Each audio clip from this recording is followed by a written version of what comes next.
Magandang gabi sa inyong lahat. Isa na namang video ang gusto kong ibahagi sa inyo. At ito yung pagpapalit ng gulong sa isa sa aming mga sasakyan, ang 1996 Honda Accord. Sa video na to ay pinapakita ko kung paano gamitin ng tama at ligtas ang isang tool na natin gamit sa pagpapalit ng gulong o paglalagay ng gulong sa sasakyan. Ito ang tinatawag na um, torque wrench. At sana'y may matutunan kayo dito sa video na to. Samantalahin ko na rin na bigyan ng mensahe ang mga magulang, lalo na yung may mga maliliit na anak or may mga dalagita or binatiling mga anak. Ang mensahe na ito ay turuan natin sila ng mga physical na gawain. Ang partikular na tinutukoy ko sa video na to ngayon ay ang pagpapalit ng gulong ng sasakyan. I think isa yun sa pinaka-importanting dapat malaman natin, motorista. Turuan ninyo yung mga anak, lalong-lalo na, pero hindi limitado ito, lalong-lalo na ang inyong mga anak na lalaki. Pero hindi ito limitado sa anak na lalaki rin. Sa mga daughters, maganda rin itong ideya. Turuan natin silang maging independente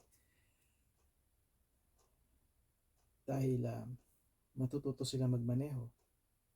Ang isang tao na marunong magmaneho, naniniwala ako, ito'y isang opinion na napakarami ang alam kong sasang-ayon sa akin. Kung marunong ka na magmaneho, kung ikaw ay nagmamaneho, kailangan mong matutunan ng mga basic na mga maintenance at pagkumpuni ng iyong sasakyan. Sa ganitong paraan, maintindihan mo lalo ang sasakyan. Maintindihan lalo ng ating mga anak kung paano gamitin ang sasakyan, kung paano ito alagaan. At sa pag-aalaga na to ay makakatulong ito na maging ligtas ang ating mga anak sa pagbabiyahe, sa paglalakbay. Dahil kung marunong ka ng sasakyan, kung nagdadrive ka, kung nagmamaneho ka, at alam mo itong kumpunihin kahit basic lang, may kaalaman ka, alam mo ang parte ng sasakyan mo, nakakadulot ito ng karagdagang kaligtasan para sa iyo, para sa nagmamaneho, para sa driver, na ito'y ating mga anak. Naniniwala rin ako na mga lalaki kailangan matuto talaga ng magpalit ng gulong. Nakakalungkot na makita sa aking mapagmatsyag na mga mata, marami ako nakikita na wala nito, hindi nila alam kung minsan kung nasaan ang takip ng tangke ng gasolina, or hindi nila alam kung kailangan sila mag-oil change o kung ano talaga magpalit ng bumbilya ng sasakyan. Para sa akin, hindi dapat ganun eh. Turuan natin ating mga anak na magkaroon ng alam sa mga sasakyan. Sa ganitong paraan, magiging lalo silang gagaling sila at magiging independent. At hindi tayo mangangamba na may ibang tao na magte-take advantage sa kanila dahil wala silang clue o wala silang alam sa umpisa. Yun ang aking mensahe. At sana i-considera ninyo at doon sa mga magulang naman na ginagawa na ito o gagawin pa lang, talagang determinado silang ibahagi itong kaalaman na to sa kanilang mga anak. Saludo ako sa inyo. At heto na ang video at sana may matutunan kayo at kung hindi man, sana ma-entertain kayo kahit papaano. Roll the tape, ika nga nila.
Okay, totork ko na lang yan.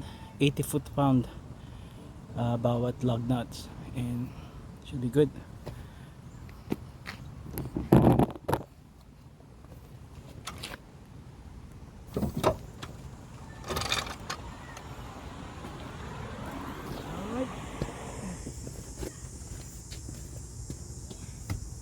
Ito ay 1996 Honda Accord. Ito yung top of the line ng unang panahon para sa Honda Accord. Ito ay ang torque nito, yung tamang tihit ng tornilyo ng lug nuts nito ay 80 foot-pound. Yun yung tama, yung precise na tihit, hindi mahigpit, hindi maluwag, tama lang. Yun ang factory na settings dito sa paghigpit ng mga tornilyo or lug nuts. Ngayon, para ma-achieve mo yun, gamit ko ay torque wrench. Kailangan ito sa mga DIYs para malaman ninyo at least very close yung tamang higpit ng tornilyo ng gulong para maiwasan ang pagkakatanggal ng gulong or pagkaka-warp ng rotor. Yung rotor na yun ang nagpapahinto, dun nagka-clamp o bakapit ang inyong brake pads para huminto ang sakyan.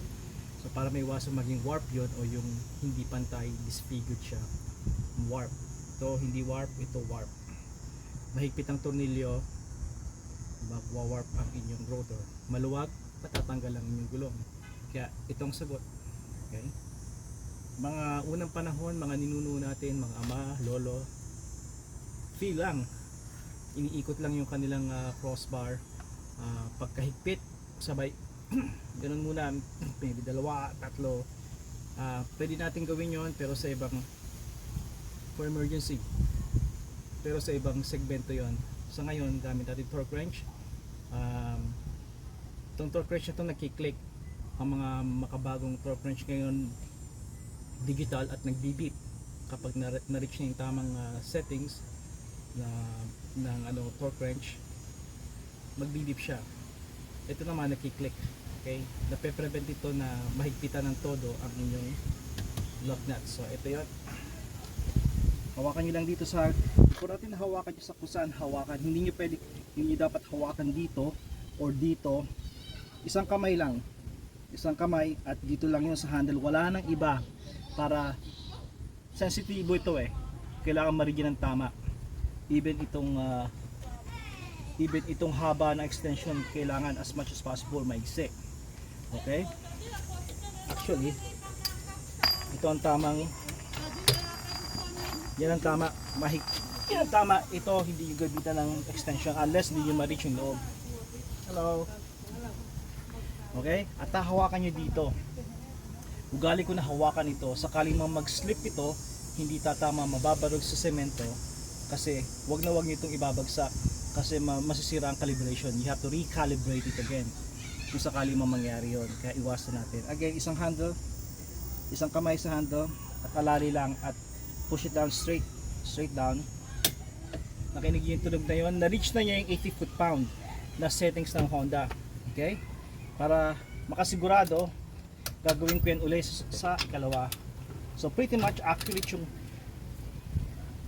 tama yung travel niya, at least close lahat, kasi ginamitan ko ng aking Milwaukee impact wrench. Kita nyo, tama sila, kasi iba crank ng crank hanggang ma-reach. Ito halos tama lang, diba? Ulitin natin yan, hindi mo na mapababa, hindi mo na mahigpitan dahil na-reach na niya yung 80 pound. Ito rin, hindi ko na may baba, diba? So that tells you na tama na, mahigpit na siya. Okay,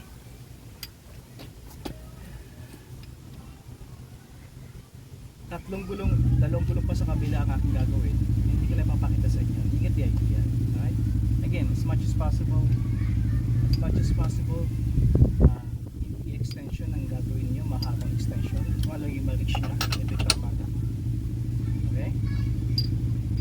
Tapos, yun lang. Sa, I know, nakita nyo kung may gamit extension, mariwasan ninyo.